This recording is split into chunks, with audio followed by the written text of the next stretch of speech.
Chosen ones, this is not random.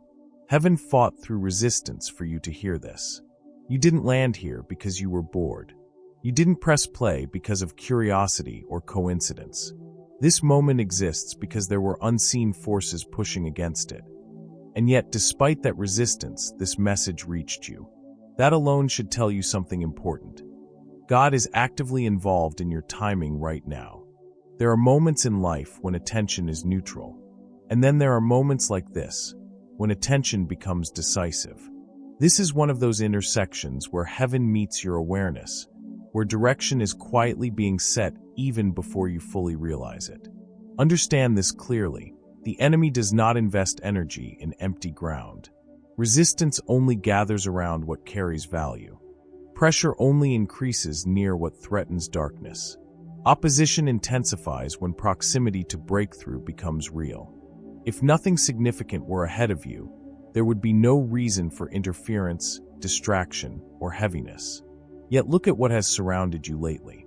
Unusual fatigue, persistent distractions, a sense of pressure you can't fully explain. Moments where clarity almost comes, then slips away. These are not random inconveniences. They are signals. They are evidence that something meaningful is close enough to be contested. Here is a truth many people miss. Resistance is not proof you're off track. More often, it is proof you are dangerously close to alignment. That's why the most common weapon used against people at turning points is not destruction, but normalcy, routine, noise, comfort, the quiet suggestion to scroll past, laugh it off, or return to familiar cycles. The goal is not to scare you. The goal is to dull you. Because distraction doesn't look like rebellion. It looks like life being busy. It looks harmless. It looks reasonable. But distraction is powerful because it trains the soul to treat sacred moments as ordinary ones. And here is the warning spoken gently, not with fear. Turning away right now is not neutral. It does not mean you are rejecting God. It simply means you may be postponing what heaven is already preparing. Delay at sensitive intersections has a cost. It can slow answers you prayed for in tears. It can interrupt momentum you didn't know was finally building. It can keep doors open to cycles God is trying to close. This is not about guilt. This is about awareness.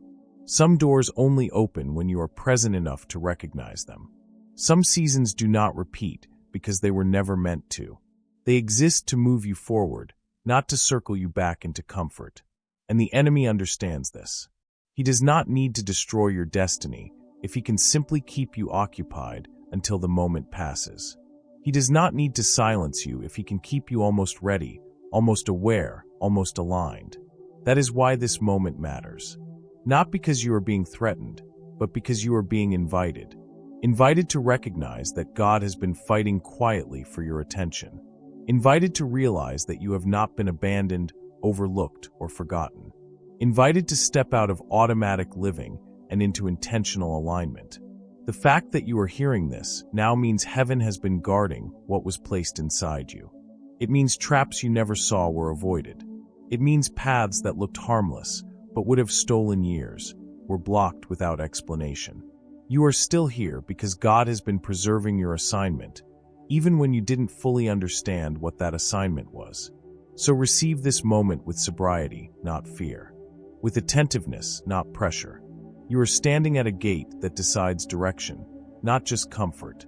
And what happens next depends on whether you treat this as background noise, or as the intersection it truly is. Because now we must address the greatest trap of all in moments like this. How normal life and distraction quietly work against awakening. That's where we go next. The real battle you are facing right now is not destruction. It is delay. The enemy rarely tries to wipe out what God has chosen. That would require too much force and too much exposure. Instead, the strategy is quieter and far more effective. Postpone, numb, distract, and slow. If he can keep you just slightly off-center, he doesn't need to stop you completely.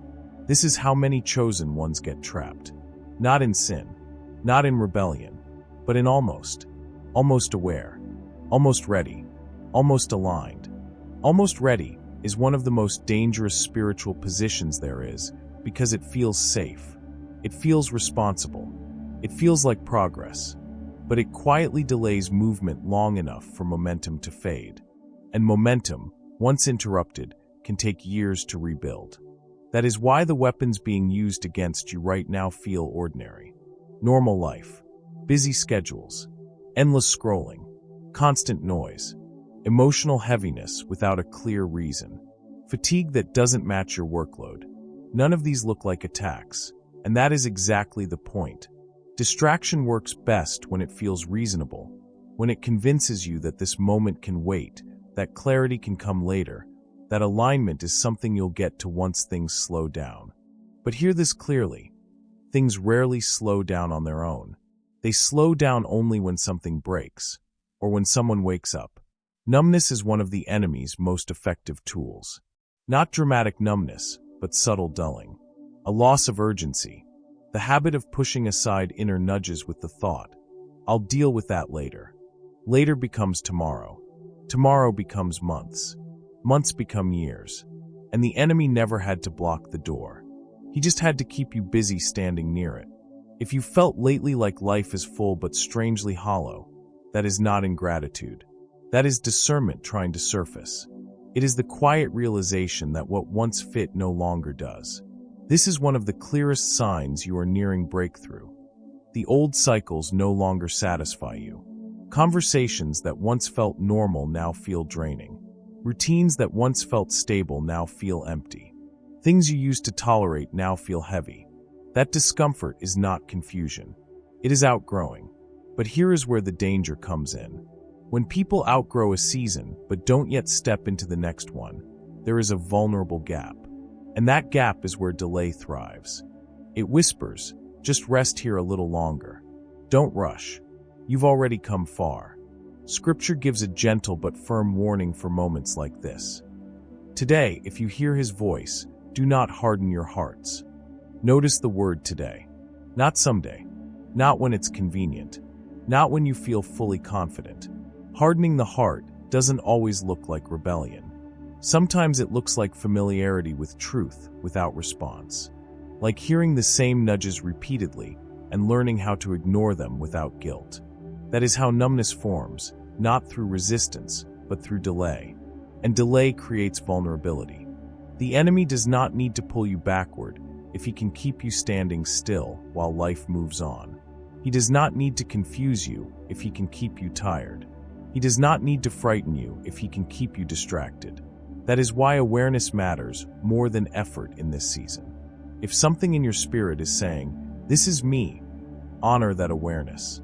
You don't need to fix everything yet. You don't need to rush into action. But you do need to stay present. Even a small act of acknowledgement breaks the power of numbness.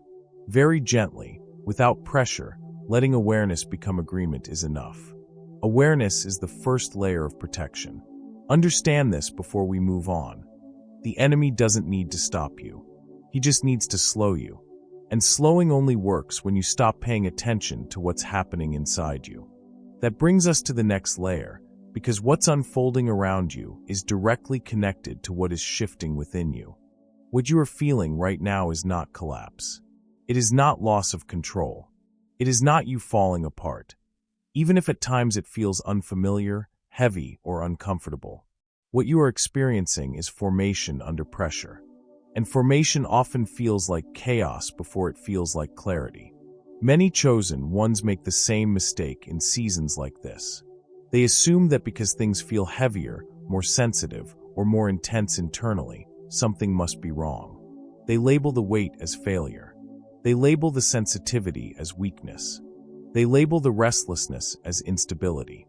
But that interpretation is inaccurate, and more importantly, it is dangerous because it causes you to resist the very process that is shaping you. Pain does not automatically mean abandonment. Pain often means preparation. If God had stepped away from you, you would not feel this level of internal engagement. Numbness would be the sign of abandonment, not sensitivity. Pressure would be absent, not present. The fact that you feel stretched, aware, unsettled, and alert is evidence that God is actively working within you.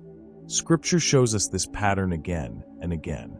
Joseph did not go from promise to palace smoothly. He went through isolation, betrayal, and waiting. David was anointed king long before he ever wore a crown, and in between there were caves, pursuit, and pressure. Even Jesus did not step into public ministry without first going through the wilderness. These were not detours. They were formation zones. God was not absent in those seasons. He was precise. That is why the word says, "When you pass through the waters, I will be with you. When you walk through the fire, you shall not be burned." Notice it does not say if you pass through pressure. It says when. Pressure is assumed, but so is God's presence within it.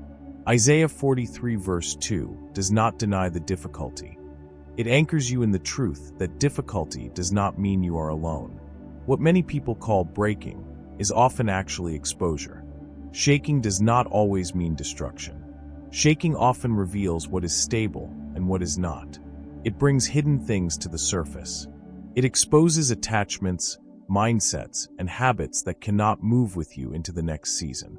An exposure is uncomfortable, but it is merciful. God exposes what would later injure you if left untouched. You may notice heightened emotional waves, stronger reactions, deeper empathy, or sharper awareness. You may feel less tolerant of shallow conversation, misaligned environments, or constant noise.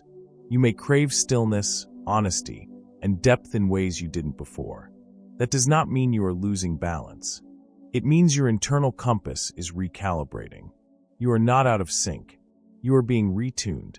When God adjusts alignment, the soul often reacts before the mind understands. Your spirit recognizes the shift before language forms around it. That is why this season can feel confusing if you try to analyze it purely mentally. This is not a season to diagnose yourself. It is a season to discern yourself. Shaking is often a sign that something is being rearranged, not removed. Refinement is not rejection. God does not refine what He plans to discard. He refines what He plans to entrust with weight. And weight requires structure. Capacity is built, not gifted. That building process feels intense because it strengthens what must carry more. If you were truly off track, you would feel less conviction, not more. You would feel duller, not sharper. You would feel disconnected, not internally engaged. The very discomfort you are trying to escape is often the signal that you are being formed for something that requires depth, resilience, and clarity. This is why it is so important not to label this season as chaos. Chaos implies randomness. What you are experiencing is not random. It is intentional pressure applied by a God who knows exactly what He is shaping. Pressure with purpose does not destroy, it fortifies. You are not regressing. You are shedding layers that no longer belong to you. You are not losing peace. You are learning where peace truly comes from. You are not unstable. You are becoming sensitive to misalignment in ways you were not before. And sensitivity, when guided by God, is strength. There is also a reason the enemy tries to convince you that something is wrong with you right now. If he can get you to panic about the process, you may abandon it prematurely. If he can get you to numb the discomfort, you may delay growth. If he can get you to interpret formation as failure, you may step back just before clarity settles. Do not make permanent conclusions in a temporary pressure zone. Do not judge the process while it is still unfolding. What feels like internal shaking now will become internal stability later. You are not losing yourself. You are meeting a truer version of yourself. And this must be said clearly. You are not being punished. You are being prepared. Punishment pushes away. Preparation draws closer. The fact that your awareness is increasing means God is inviting you into deeper cooperation, not pushing you out of favor. So instead of asking, "What is wrong with me?" ask, "What is God forming in me?" Instead of resisting the weight, learn to remain steady within it. Formation completes its work not through force, but through surrender and patience. What you feel is not the end of you. It is the making of you. And now that you understand what is happening within you, the next question becomes unavoidable. If this is formation, not chaos, then what is your role in this moment? How do you cooperate instead of resist? How do you stay aligned while the shaping is happening? That is what we need to talk about next. What determines the outcome of this season is not how intense it feels, but how you respond to it. God is not asking you to decode hidden symbols, perform rituals, or chase signs. He is not asking you to panic, rush, or over-spiritualize what is happening. And He is not demanding perfection. What He is looking for is far simpler and far more powerful: awareness, stillness, and alignment. Awareness means you stop numbing yourself to what you already sense. You don't dismiss the inner check as mood or overthinking. You acknowledge it without fear. Stillness means you create space for God to speak without competing voices. Alignment means you choose to cooperate with what God is highlighting, even when it's uncomfortable, even when it requires adjustment. This is where many people complicate what God intended to keep simple. They think a significant season requires dramatic action. But most of the time, God works through reduction, not addition. He doesn't ask you to do more. He asks you to do less.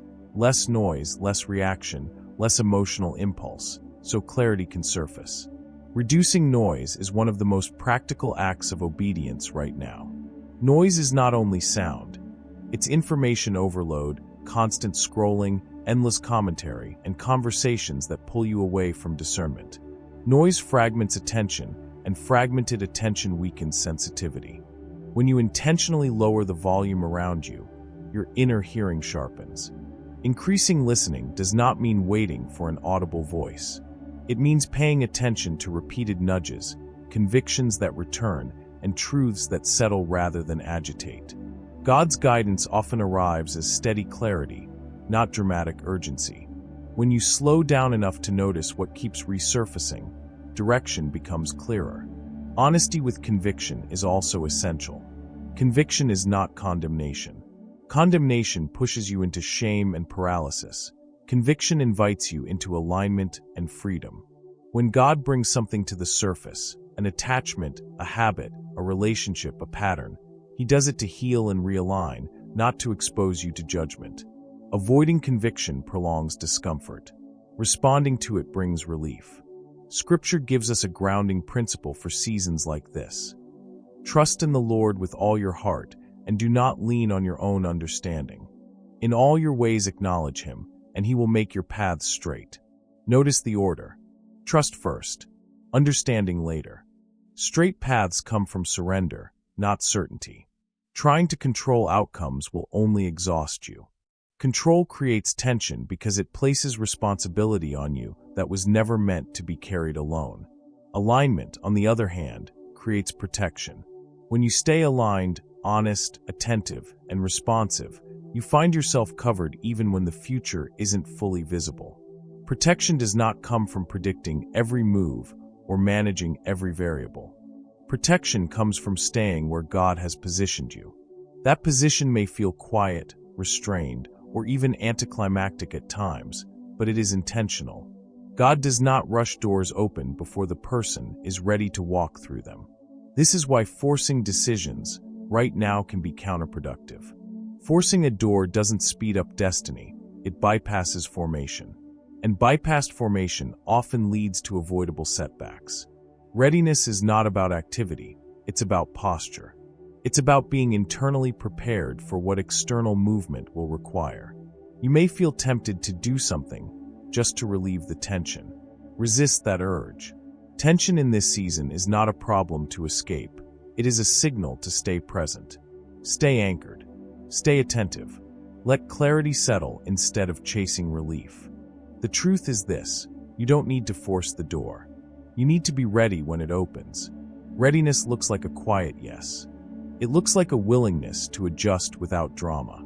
It looks like choosing alignment over impulse and trust over control. When you respond this way, outcomes begin to align naturally. What felt uncertain becomes clear. What felt delayed begins to move. What felt heavy becomes purposeful. And now that you understand your role in this moment, the final step is to seal what you've heard, together, so awareness turns into shared strength and clarity becomes community. Before this moment closes, let these truths settle clearly and calmly in your spirit. First, resistance is not rejection. Resistance is proximity. The pressure you felt, the interruptions, the heaviness, the pull toward distraction, none of that means you were off course. It means you were close enough to matter. The enemy does not invest energy in empty ground. He resists what carries weight, what threatens movement, what is nearing release. Second, delay is the real danger. Not failure, not weakness. Delay. The quiet decision to deal with it later. The slow drift back into old cycles because they feel familiar. Delay is how many people lose what God already positioned them to receive. Not because God withdrew it, but because attention faded. Momentum stalled. Awareness dimmed. Third, awakening is your responsibility. God initiates, but He does not force. He invites. He warns. He illuminates. But staying awake is a choice. Awareness must be maintained. Alignment must be protected. You do not need to live in fear to stay alert. You simply need to stay honest, present, and responsive. And hear this clearly, because hope belongs here. God is not limited by time the way you are. Scripture promises, "I will restore to you the years that the locust has eaten." Restoration is not just about what was lost, it's about what is redeemed. God can compress time. He can heal delay. He can bring fruit out of seasons that felt wasted. Nothing you endured was meaningless if you remain aligned now. This is not a threat. It is a final call to awareness. A reminder that this moment mattered because God made sure you reached it. He fought through resistance. He cut through noise. He preserved you long enough to hear what you needed to hear. So respond gently, not dramatically. If your heart agrees, let agreement be visible. Like this message as a quiet yes. Subscribe if you want to stay awake to what God is speaking next. Comment your city and nation. Not to be seen, but to stand with others who are choosing awareness over numbness. And if you give to support this work, know it is partnership, not pressure. And remember this as you move forward. God fought for you to see this. Don't dishonor the battle by going back to sleep.